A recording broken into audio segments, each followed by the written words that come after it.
What's up everybody, whydavis here, back with another review. So I'm showing you guys a Nike Dunk Low, Gone Fishing, Chinook Salmon.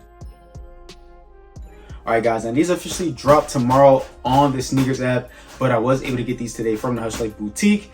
Today is the 15th. I've dropped 3 videos for you guys. Hopefully it's going to be 4. I have the other colorway right here just to show you guys, but these officially do come out tomorrow. Now sometimes boutiques do drop shoes early, but these are where we are expecting tomorrow. Now, this is the box right here. Regular Nike Dunk box, size 9 on these. All right, and I think this is the best colorway out of the 2, but you guys can pick your poison. We don't get a suggested retail on the box. Open up the top of this box right here.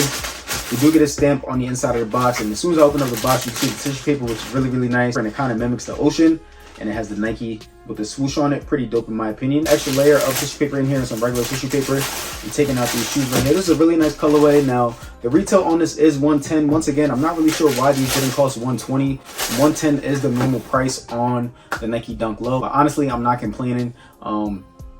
Normally when the shoe is a SE, it goes up to $120, but this one stayed at $110. Now with that being said, the current resale on this one is going for about $140 to $150 depending on sizing. And when you guys look at the pictures on StockX right here, the shoe kind of looks like a gray, but in person and probably on video, you can see that it's like a light blue, like a very light blue, faded blue if you guys look at that, which is really, really nice. Really does mimic the actual salmon fish that they are talking about and comparing this shoe to. Now before I actually get into the video, I just want to say thank you guys for all support. We recently hit 24,000 subscribers. You know what I mean? 3 videos, probably 4 videos in a day today. I just want to say thank you guys for all support. If you watched, commented, liked, or just showed me any support throughout the journey, I just want to say thank you guys. 4 videos in one day. I think this is probably one of the most heaviest months I've actually had, and this was supposed to be a very dry month, but I'm not complaining. So let's get right into it, guys. So at the bottom of the shoe here, we get like this bluish colorway. On the shoe, they're calling it a Phantom Dust Light Silver. All right, so this is the bottom of the shoe right here. It comes with the Nike and the swoosh under it. Looking at the midsole here, we get an aged out midsole and like a sail colorway, but it's like a faded aged out midsole. Really, really nice tones on this shoe on both the outside and the inside of the shoe. But looking at the threading though, it's like in a light sky blue in between that. Coming up towards the base of the shoe here, we get this hairy suede, which looks really, really nice on the shoe. And on the middle panel, we get like this ripstop material / canvas on here. I'm not sure if there's a layer under there. I haven't heard anything about that. And I'm pretty sure these would have been flying off the shelf if, you know, they did show us some stuff like that. But in my opinion, I don't think nothing is under there. I'm not going to even try, but, you know, I guess we'll never find out unless somebody else does it. But this is the shoe right here. Looking at the swoosh, as you guys see, this is a really nice swoosh, like a two-tone, like depending on which way you have it, it kind of like look purple the way you tilt it. I don't know if the camera's picking it up, but it looks purple the way you tilt it, and then it kind of looks like a different color, like a brownish almost, like when you tilt it. So it really does mimic how the fish does look. That's really, really nice on this shoe, and that goes all the way around the shoe, like even on the back part of the shoe, you guys can see that. But looking at the outside of the shoe right here on the swoosh as well, you see it is like a hook there. All right, and if you guys feel on this texture on the swoosh, it kind of does feel like how the fish would feel. I never felt the fish live before, so I don't really know, but I'm guessing that's what they're going for on this. All right, but if you guys look at the other panels on here, we do get that hairy suede on this shoe. Same thing on the inside of the shoe here, but on the inside of the shoe, we don't get that hook that you guys see on the outside of the swoosh. All right, and then we get the ripstop material in the middle panels, and then we get the hairy suede. Again, I don't really see stitching errors or any problems on my shoe. I got a pretty good pair. Hopefully you guys get the same thing on your pairs. Now coming towards the toe box here, we do get this ripstop material on the toe box. These will not crease up on you because of the material used, so you won't have to worry about wearing any wearable shoe trees in these. But if you need crease bead protection, you can use my code whydavis to receive $5 off your next purchase. Looking at my mudguard here, we do get that hairy blue suede on the mudguard once again. When you put your hand on it, it doesn't really have a pattern change, but you know, you can see the hairs moving on there, if you know what I mean. A little bit lower than that, we see some blue, and then on the bottom of the shoe where it's like that bluish gray on the bottom, calling it a Phantom Dust once again.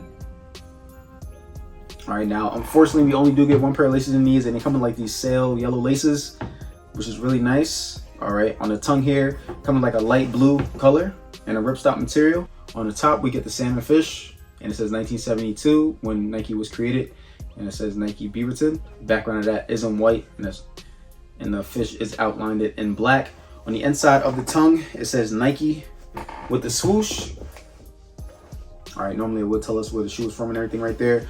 We do get some tissue inserts on these, some very well padded tissue inserts. All right, the sock lining of the shoe isn't like that light phantom dust and like that light blue colorway. Production dates on this was 11/30/22 to 01/16/23. Give you guys a quick look at that real fast. All right, and the actual insoles of the shoe. It's kind of hard to take out. This is the cheap insoles, so I don't rip it. But this is the cheap insoles, as you guys can see, and it's blue on the insole. You see the salmon fish, there's Nike B return on it, 1972, with a swoosh on it. And we get a sizing sticker on top of the logo. On the back, this is the cheap insoles once again, so it's gray on the background. Underneath the actual insole, it is white. You see some white and blue stitching in there. All right. Coming towards the back of the shoes here, like I told you guys earlier, when you guys look at the back of the shoes, on one shoe it says Nike, on the other shoe it is blank. I don't know if that's an error on my shoes or not, because on my other shoe it is blank. I've never seen something like that before, but on my other shoe it does say Nike. All right, so let me know if you guys pairs do come like that, because as you guys see on one pair, mine is blank right here, and on the other one it does say Nike. I'm not sure if that is an error or how it's actually supposed to look, but once again, when you do change the lighting on it, it looks like a purplish blue. All right, and underneath that we see some hairy suede and like a light blue. A little bit lower than that, we see it in like a phantom dust, is what they're calling it once again. And then it goes down to that sail sole. All right, and I'm showing you guys my foot is in the toe box right now. Okay guys, so this is what they look like on feet. Pretty clean in my opinion. Now I'm a true size 9. I normally get 9.5 on my shoes, but with Nike Dunk Lows, I like to go true to size because they tend to run a little bit narrow in the toe box, but towards the back it is a little bit loose and starts to widen out. So in my opinion, true to size is the best way to go on these. Now if you like to wear your shoes unlaced like myself, you can wear them unlaced, but you will have a little bit of slippage on the back, as you guys can see right there.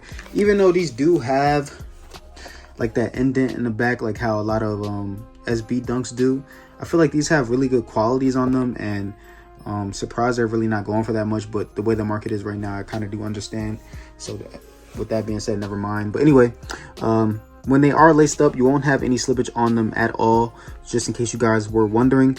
But other than that, they are pretty clean on feet, and I'm gonna show you guys what these look like. Oh wait, forgot to show you guys my foot is in the toe box here, so wiggling around. But if you guys cannot tell, all right, my big toe is right here, so I do have a little bit of space in there, nothing too crazy, and this is true to size. Once again, you don't want to go up half a size on these because we do have a lot of slippage on the back. Unless you like to wear your shoes tied up, then, you know, if you have a wider foot, then go for that. But if you like to wear them unlaced like myself, it'll just be too big and have too much slippage. But I'm gonna show you guys what these look like, the pants options, right now. Okay guys, so if you guys like this video, make sure you guys like, comment, subscribe, show your boy some love, and stay tuned.